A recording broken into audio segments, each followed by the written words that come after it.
আমার আপনাদের রুহুল আমিন আকিল সাহেবের সাথে আমার কথা হয়েছে, আমি আরিফুর রহমান কাঞ্চনের সাথেও কথা বলেছি, আজকেও কথা হয়েছে, গত রাত্রে আমাদের সভাপতি শাসনের সাথে প্রতিদিনই আমার কথা। আমি ওনাদেরকে দাওয়াত দিয়ে আপনার মাকুন্দে আসেন, আর ওনারা বলে আপনি পটিয়া দিয়ে আসেন। আমি চাই তো পটিয়া দিয়ে করতেছি, আপনি আসেন পাকুন্দে। মনোনয়ন আমরা লড়াই করতেছি, মনোনয়ন নিয়ে আমার কোনো মনোনয়ন কনফার্ম নেই। আমি লড়াই করতেছি মনোনয়ন পাওয়ার জন্য, এবং আমার দৃষ্টি আকর্ষণ করার চেষ্টা করছি কেন্দ্রে যাতে আমাদের দৃষ্টি পড়ে। কিন্তু বিগত আন্দোলন সংগ্রামে বিন্দু মাত্র ছাড় দেই নাই। যত আন্দোলন হয়েছে আমি আহ্বায়ক, আমি সভাপতি, আমি মাঠে না থাকবে কে? আমি সবসময় সব নেতাদেরকে বলি, সান্দা দেওয়া প্রোগ্রামের সান্দা দেওয়ার লাগে আমি বলি তোমরা যারা দলের জন্য চেষ্টা কম করে নাই, অর্থও কম খরচ করে নাই, কিন্তু ভাগ্যা দেখছে যে যারা দলের দল ছোট হয়েছে পারছি না, বাজারে বই একটা শান্তি দেখে চাকাই পারছি না, আমার নিজের খেতে কাম করতে পারছি না, সকালের নাস্তাটা আমি ঘরে খাইতেছি না, পুলিশ পিছনে দাঁড়িয়ে পড়ছে। এরপরেও আমাদের দল দল কিন্তু সেই আগের জায়গা রয়েছে।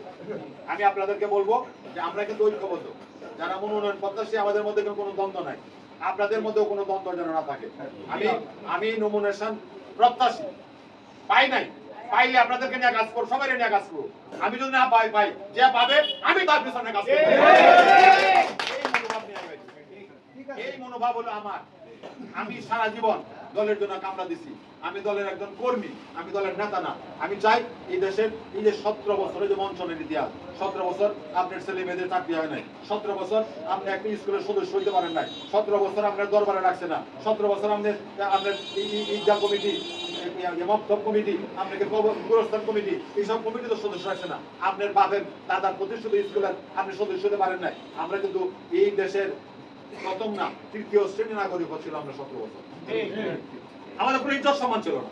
এই ইজ্জত সম্মান এবং এই দেশের মানুষের সেবা করার জন্য আমাদের যেমন মানসিকতা আছে, আমাদের ট্যালেন্ট ছেলেরা ইন্টারভিউ দিয়ে ফার্স্ট হয়েছে, আমরা ভাইভাতে ফার্স্ট হয়েছে, ভেরিফিকেশন আসছে, লাল কালিতে লিখে দিছে যে দাদা কোথায় যেতে হলে আপনাদের জনগণের সাথে ভালো আচরণ করতে হবে, জনগণের কাছে যাইতে হবে, জনগণকে বাবা সোনা ডাকিয়া মা শাশি ডাকিয়া তাদেরকে বলতে হবে যে আপনারা ধানের শেষে ভোট দেন, এই কথা বলতে হবে।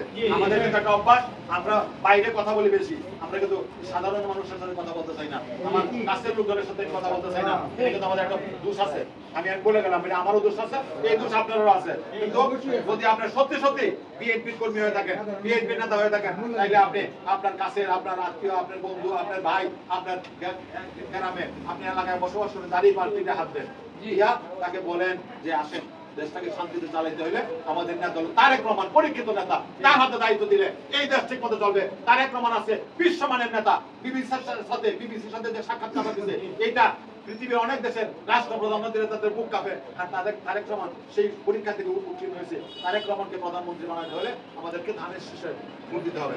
আমরা শুধু নিজের আর ভোট কিন্তু ওই জন্য কথা বলে দিই, আর অন্যরান ভোটও লাগবো, কিন্তু এটা মাথার মধ্যে রাখুন যায়। কারণ আজকের এই পূজাকে কেন্দ্র করিয়া দেশে কিন্তু একটা ঘটনা, গীতা পাঠ করে গিয়া বলে রোজা আর পূজা, আপনারা রোজা আর পূজা আর আমরা রোজা একরকম, এবং ওইখানে গিয়া আপনি তাদেরকে সেই এই গীতা পাঠ করে এই মাথা ঠেকাইয়া ভক্তি করে, এগুলি কিন্তু ভণ্ডামি। টিকিট জান্নাতের টিকিট বিক্রি করে, তাহলে ভণ্ডামি। এটা রাজনীতি নিয়া, রাজনীতিতে আমার সারা জীবন যে যারা আলেমুল উলামারা আছে, যারা সারা জীবন ইবাদত মশগুল থাকে, তারাও বেহেশতের আশা করতে পারে, তারাও কানতে কানতে বহু গাবানা এলা চোখের পানি দেয়, আর তারা কাগজ দিয়ে কয় এটা জান্নাতের টিকিট। বিশ্বাস করেন আপনারা? বিশ্বাস করে ভুল হবে। তারা কিন্তু এটা শুরু করে দিছে। আমাদের দেশের মানুষ সহজ সরল, ধর্মবিরু, তারা অনেক ক্ষেত্রে কিন্তু ভুল করে ফেলায়। আপনাকে কিন্তু মুখ খুলতে হবে।